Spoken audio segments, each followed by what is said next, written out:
Hola, ¿qué tal? Bueno, vamos a empezar otro vídeo de preguntas y respuestas. Ya sabéis, por favor, si no estáis suscritos, darle a la tecla de suscripción. Si queréis ayudarnos, darle a la tecla de unirme o unirse. Difundir, por favor, la información que os parezca interesante. Proponer a otros suscribirse al canal. Y ya sabéis, dejarnos preguntas, comentarios, ideas o propuestas en el propio canal y las iremos respondiendo a través de estos vídeos de preguntas y respuestas en la medida en que podamos. Venga, vamos allá.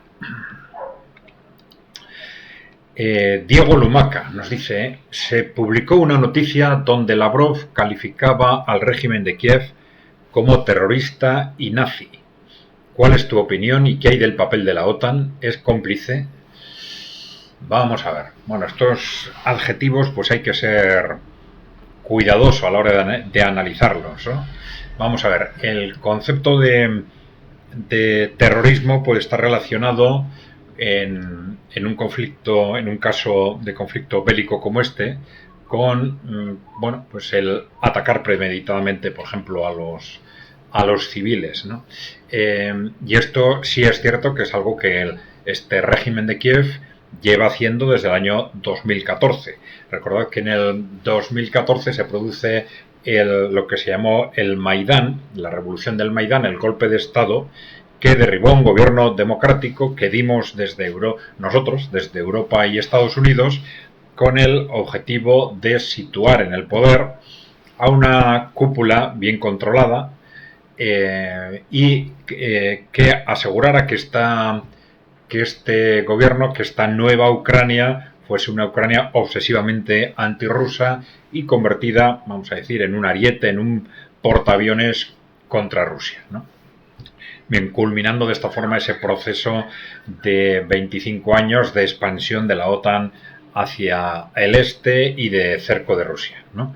Bien, desde entonces ya empezaron los conflictos en el Donbass, también en otras partes del país, y ese tipo de actuaciones premeditadamente atacando a civiles han sido continuadas por parte del gobierno, de las unidades dependientes del gobierno de Ucrania y de las Fuerzas Armadas de Ucrania, y también lo han sido durante la guerra, si queréis, que empezó ya a partir del año 2022, ¿no? Lo eran antes en la guerra en el Donbass y también después, a partir del 2022, ahora se han detectado, por ejemplo, muchos casos durante la incursión en Kursk, ¿no?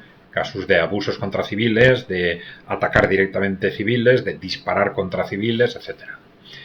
Bien, en ese sentido, pues bueno, hay que entenderlo, ¿no? El papel de la OTAN, sí, en esto es evidente, ¿no?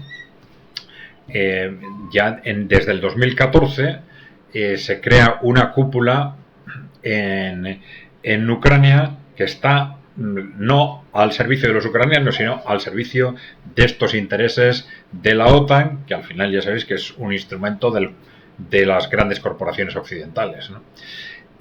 Sobre el concepto de nazismo, bueno, vamos a ver. El nazismo tiene una fuerza importante en Ucrania desde los años 30, en el momento en que las fuerzas nacionalistas radicales se alían con el régimen nazi y se empapan de algunas o muchas de sus teorías, ¿no? Raciales, hegemonistas, supremacistas, etcétera, ¿no? Que en aquel momento proyectaban fundamentalmente contra polacos, húngaros, judíos, y a partir de la Segunda Guerra Mundial, muy de la mano de instrumentalizados por la CIA fundamentalmente, pero por Estados Unidos, muy en una estrategia, vamos a decir, antirrusa o antisoviética, ¿no? Bien, entonces estos grupos neonazis siempre han existido en Ucrania, han tenido, ahí estaban casi desaparecidos, pero tenían una fuerza creciente desde que desaparece la Unión Soviética. Eran un poder fáctico, o son un poder fáctico importante, aunque electoralmente no tenían mucho peso. Y la realidad es que, bueno, han sido un instrumento importante para el gobierno y para las estrategias de la OTAN, ¿no? es interesante cómo hay pruebas, por ejemplo, y reconocido por la propia Nuland, Van Nuland, la representante de la Secretaría de Estado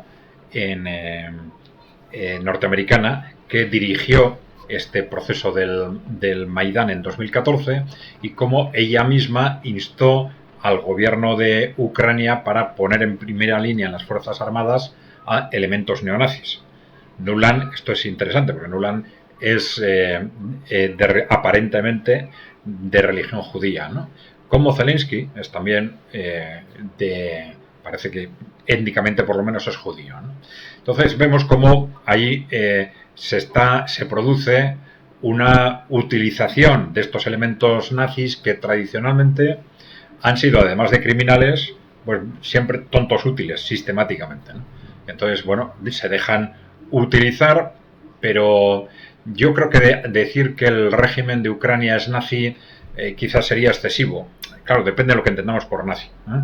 Porque claro, también durante el nazismo de los años 30 podemos hablar de la parte del nazismo más visible, que era la que se veía, si queréis, en Alemania, y luego el fondo del que realmente dependía el nazismo, que realmente lo creó, lo financió, lo organizó, sin el cual hubiera sido imposible su desarrollo, ese fondo corporativo, aristocrático, etcétera, que también era parte de esa parte del nazismo, y esa parte sí es muy claramente lo que responde muy claramente a los objetivos de la OTAN en Ucrania o a las estrategias del gobierno de Ucrania.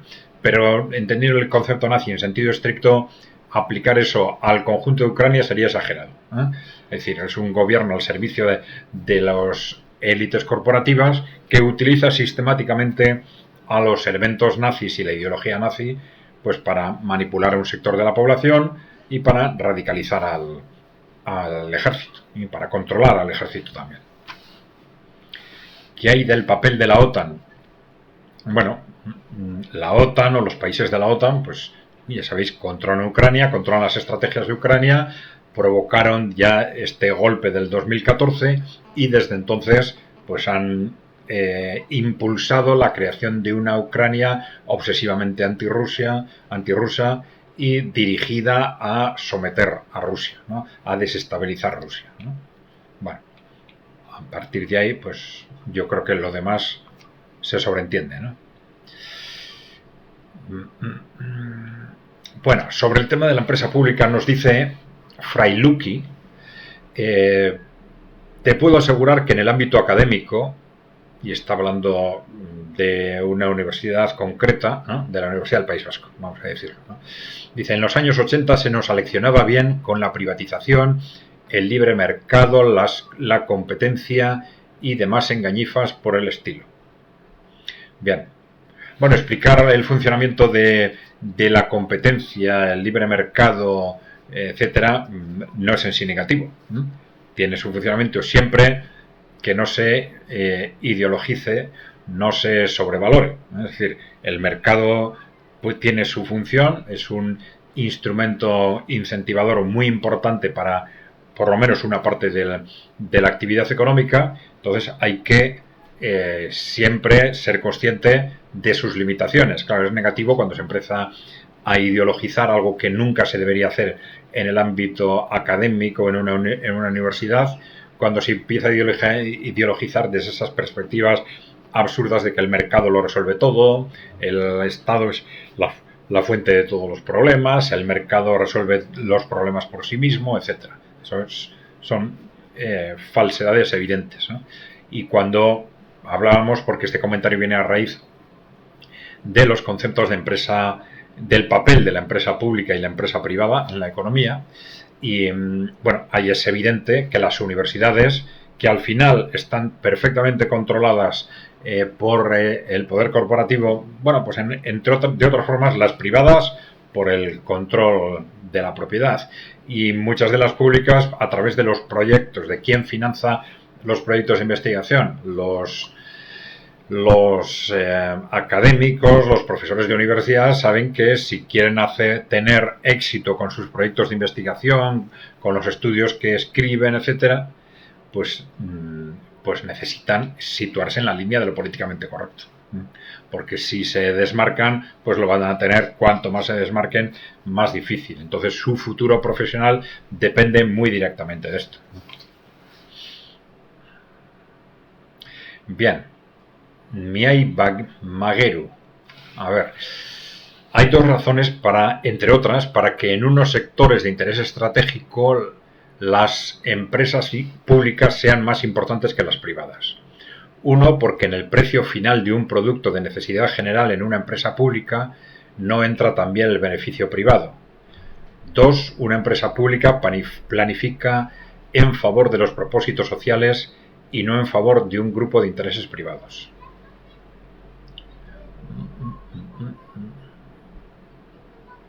Bien, sí, si habéis visto nuestro vídeo sobre, hemos hecho dos, pero bueno, el primero, el descriptivo, en el que describimos tanto por la perspectiva de hecho como por la perspectiva, vamos a decir, analítica, como las ventajas, las posibles ventajas e inconvenientes de empresas públicas y privadas.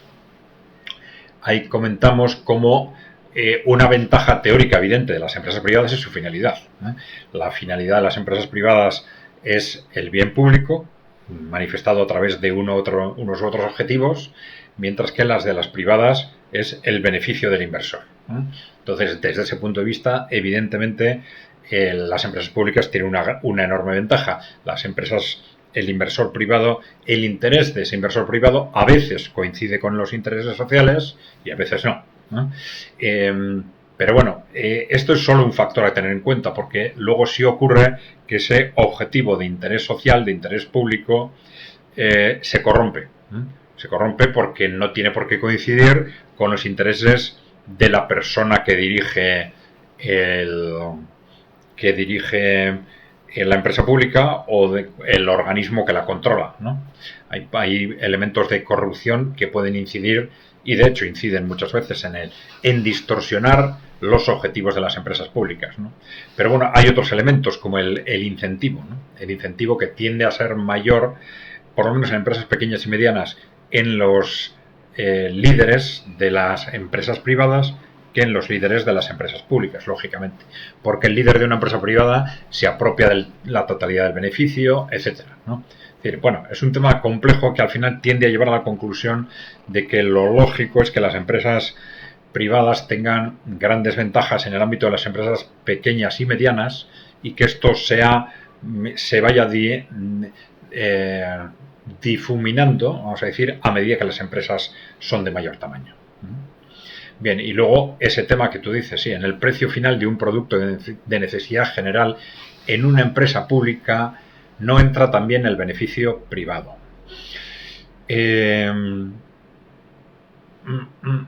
Bueno, sí, pero esto hay que verlo con matices, es decir, depende de qué entendamos por beneficio privado, porque en lo que es el beneficio contable hay una parte que tiende a reinvertirse en la propia empresa, y entonces esa parte que se reinvierte si necesita, para un nivel de eficiencia similar, que se reinvierta también en la empresa privada.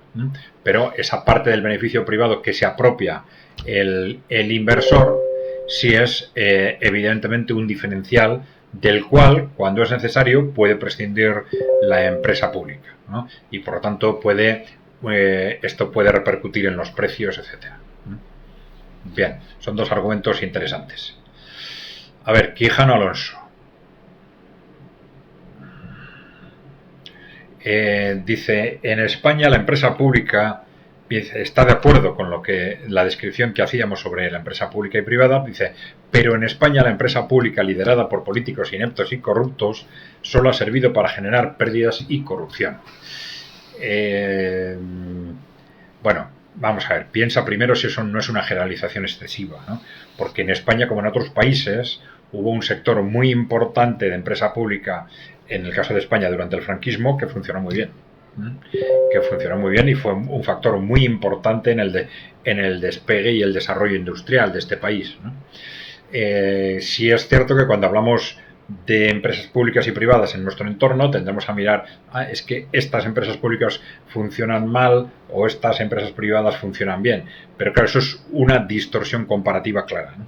La comparación no se puede hacer así, entre otras cosas porque efectivamente el factor corrupción está ahí, pero lo que ha sucedido también es que las empresas privadas durante todos estos años, por ejemplo, que las empresas privadas que funcionaban bien se privatizaban, las empresas públicas que funcionaban bien se privatizaban y las empresas privadas que funcionaban mal en ocasiones se hacían públicas porque funcionaban mal para salvarlas, ¿no? Con lo cual nos queda un sector público totalmente distorsionado, ¿no? A la hora de hacer comparación, ¿no?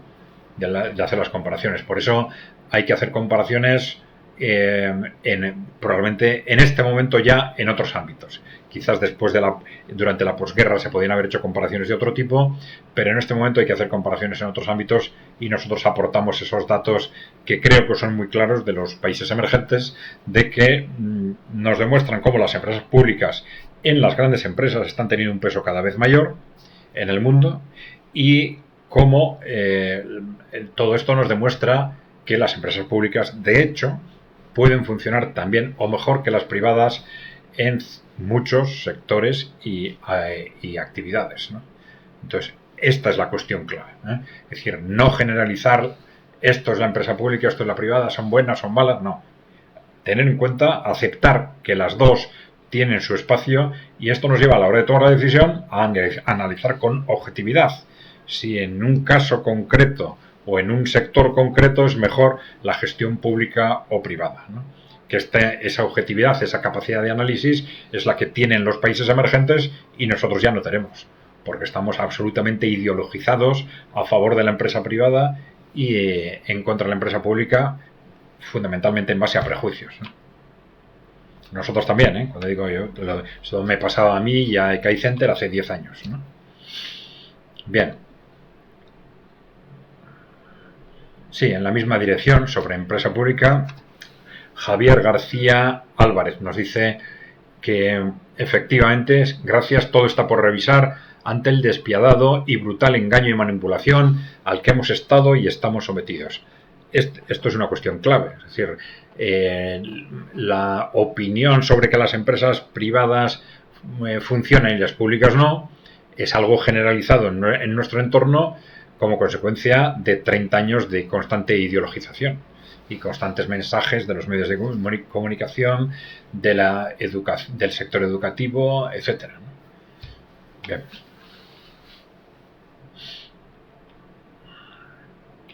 Tovarichi nos dice, en ese mensaje de solo lo privado funciona, es evidente que ahí subyacen intereses particulares presentados como generales. Vamos a ver. Es un párrafo largo. Desde la objetividad analítica, con el modelo del socialismo autogestionario yugoslavo, organizado en cooperativas y empresas estratégicas colectivas, creo que decir público no es igual que colectivo, la clase trabajadora podría tener una fuerza tal que el corporativismo sería obsoleto, pero sin control de narrativa, con medios de producción y difusión, en manos corporativas y luchas parciales, posmodernas e identitarias, pues no cabe optimismo a medio o largo plazo. El corporativismo es interés particular presentado como general, así que solo con unidad de acción colectiva se puede superar. Ejemplo yugoslavo, diferentes naciones y religiones bajo la misma colectividad. Con luchas parciales e identitarias, el corporativismo triunfa. Bien, estás hablando de luchas parciales e identitarias, evidentemente utilizadas sistemáticamente por las grandes corporaciones. Es decir, que no es que el corporativismo sea una consecuencia de estas luchas, sino que estas luchas son una consecuencia de ese corporativismo, de ese poder corporativo que sistemáticamente manipula y divide a la sociedad a través de distintos instrumentos, ¿no? Bueno, vamos a ver, sobre esa valoración del socialismo autogestionario yugoslavo, creo que también hay que ser prudentes porque la realidad histórica nos demuestra, en general, el socialismo autogestionario yugoslavo fue eficiente, pero bueno, para los que no lo sepan, eran empresas formalmente públicas, pero gestionadas por los trabajadores de forma muy parecida, ya lo hemos visto, a lo que son en nuestro entorno las cooperativas de trabajo, ¿no? Pero el sistema tenía problemas, ¿no? Tenía problemas, y ya lo hemos dicho, de forma muy similar, desde un punto de vista macroeconómico, a lo que hubiera sido los problemas que hubiera generado un sistema cooperativizado en su totalidad, un sistema económico cooperativizado, ¿no?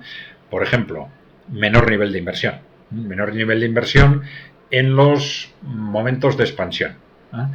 En los momentos de recesión, ¿no? Al contrario, como suele suceder en las cooperativas, ¿no? Y por otro lado, generación de desempleo. En las economías socialistas no había desempleo, en Yugoslavia sí, era una excepción en este sentido.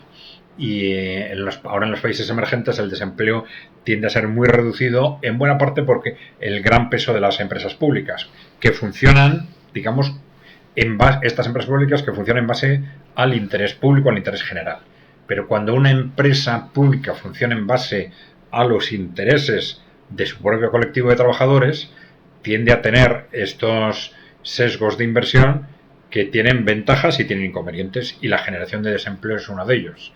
Dentro de la propia Yugoslavia se hablaba efectivamente de la necesidad, creo que algo mencionas tú, ¿no?, de complementar estas empresas gestionadas por los trabajadores con grandes empresas que tengan otra capacidad estratégica, públicas en el caso de Yugoslavia, evidentemente, empresas públicas que tuviesen una capacidad de apalancamiento estratégico suficiente para compensar estos déficits de las pequeñas y medianas empresas de carácter, vamos a llamarles, autogestionario o cooperativo. Bien.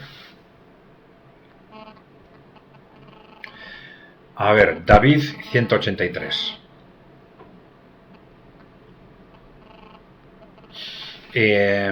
Bueno, sí, en relación con este tema de la empresa pública y privada, dice: altos cargos puestos a dedo sin tener experiencia en el sector, personal acomodado sin miedo a perder su puesto, tecnología, salvo lo sanitario, a años luz de la actualidad y sin ánimo de actualizarse. Hay un largo etcétera del por qué se dice que no funciona la empresa pública. No es un bulo de multinacionales o medios de comunicación. Bueno, vamos a ver, que haya una campaña constante por parte de las grandes corporaciones y de los medios de comunicación y del sector educativo en contra de la empresa pública y a favor de la privada, creo que es algo evidente. Esto no quita para que haya problemas que nosotros llamamos en términos generales de corrupción, como los que tú dices, ¿eh? Es decir, el que se tomen decisiones alrededor de la cúpula de la empresa pública que no están guiadas por el interés público, sino por otros factores. Dice, altos cargos puestos a dedo. Bueno, lo de puestos a dedo no sé qué quiere decir, puestos sin oposición, evidentemente, pero esto no quiere decir que no sean personas que gestionen correctamente esa empresa, ¿no? Pero sí, hay casos evidentemente que las decisiones se toman o por intereses personales o por intereses políticos de un partido concreto. Esto es evidente, ¿no?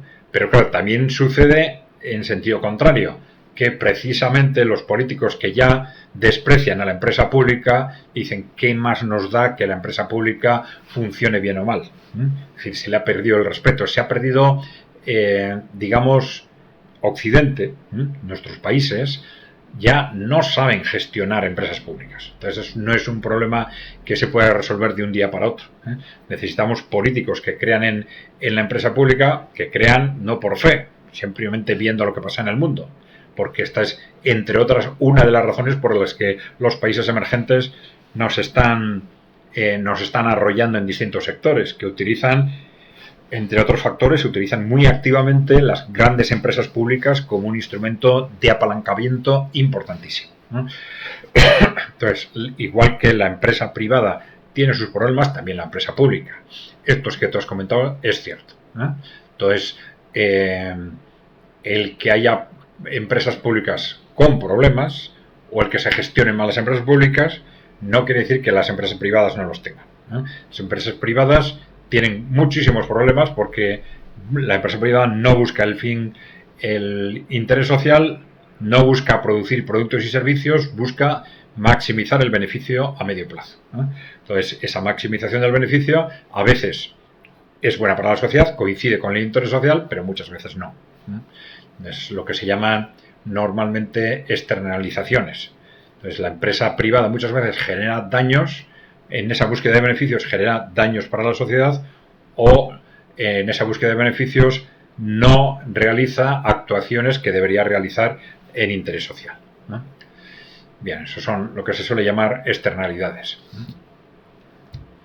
Bueno, pero bueno, si a la hora de medir tú dices, bueno, es que unos tienen problemas, otros no tienen, pues bueno, mírate por favor nuestro vídeo para que veamos en una generalidad cómo valorar, para poder tener referencias, y ahí es evidente lo que está sucediendo en la realidad. Es decir, no solo que las empresas públicas fueron muy importantes durante décadas en la posguerra y funcionaron muy bien, sino que como ahora los países emergentes las están utilizando con mucha eficiencia, y como en el conjunto del mundo, en las grandes empresas, eran un 5% a principios de siglo y han ido creciendo constantemente hasta ser un 20% en este momento, y creciendo. Creciendo. Esto debería ser suficiente. Entonces, no estamos diciendo que los medios de comunicación escondan los problemas que pueden tener las empresas públicas, no.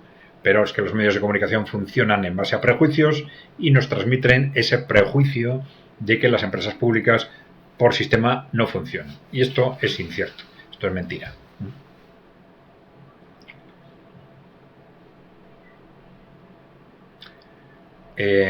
UserKidVI dice, es indudable que las Fuerzas Armadas de la Federación de Rusia no solo ganarán esta guerra contra la OTAN, porque si habláramos de Ucrania occidental, sencillamente no tienen ejército.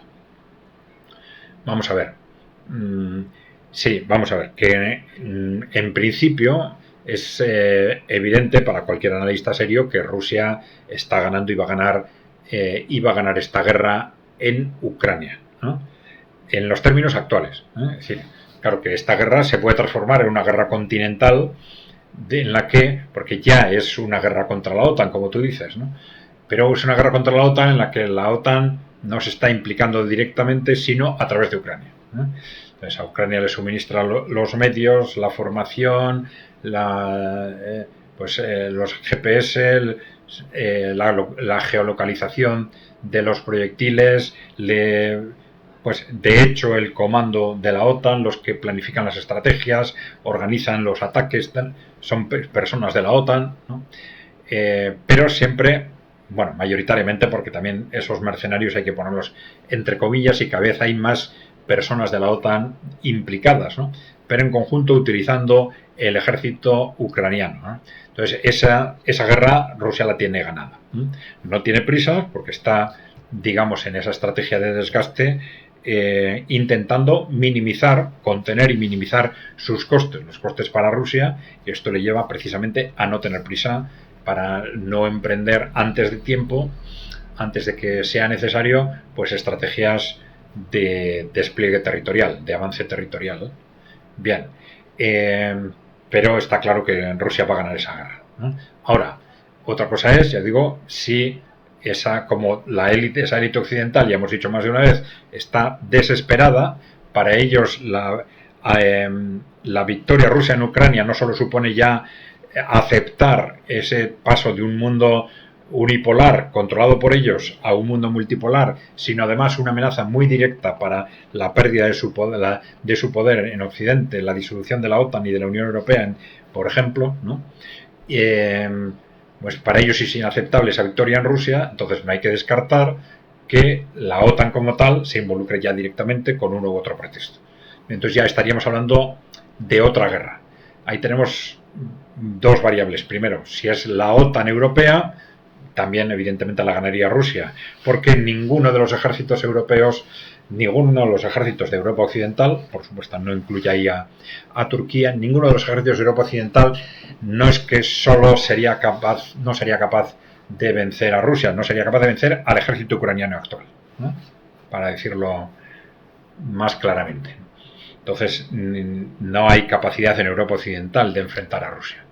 Bien, entonces la variable es, como sucede en Oriente Medio, que evidentemente en una implicación de ese tipo intentarían implicar a Estados Unidos, y este ya es otro tema, ¿no? Es otro, porque la capacidad de guerra convencional de Estados Unidos es desde luego muchísimo más alta, ¿no? Bueno, pero incluso hay, bueno, es muy dudoso que Estados Unidos estaría dispuesto a un esfuerzo militar como el que esto requeriría, ¿no? Y nos queda esa opción de que ese poder corporativo que controla Europa y Estados Unidos, en una situación desesperada, pues acabe recurriendo a vías, pues eso, a una guerra de tipo europeo continental o incluso a una guerra nuclear. Y luego, lo que no entiendo es esto de que si habláramos de Ucrania occidental, sencillamente no tiene ejército. Te refieres a que el ejército actual está desplegado en el este. Pero bueno, se supone que si hay un avance del ejército ruso, se replegaría hacia el oeste, ¿no? No sé si te entiendo muy bien lo que quieres decir. Con que, en concreto, Ucrania occidental no tiene ejército. Bueno, Mario FGP. Vamos a ver. Excelente análisis, dice, es tremendamente penoso ser evidente que sabían de este fracaso y que supondrían miles de caídos y muertos en combate. Está hablando de la incursión en Kursk, de esta incursión ucraniana en territorio ruso, ¿no? Dice, es tremendamente penoso ser evidente que sabían de este fracaso y que supondría miles de caídos y muertos en combate, y todo a costa de un movimiento de hilos de los intereses corporativos, que sin lugar a dudas los hijos de esas élites no participarán en el campo de batalla. Bueno,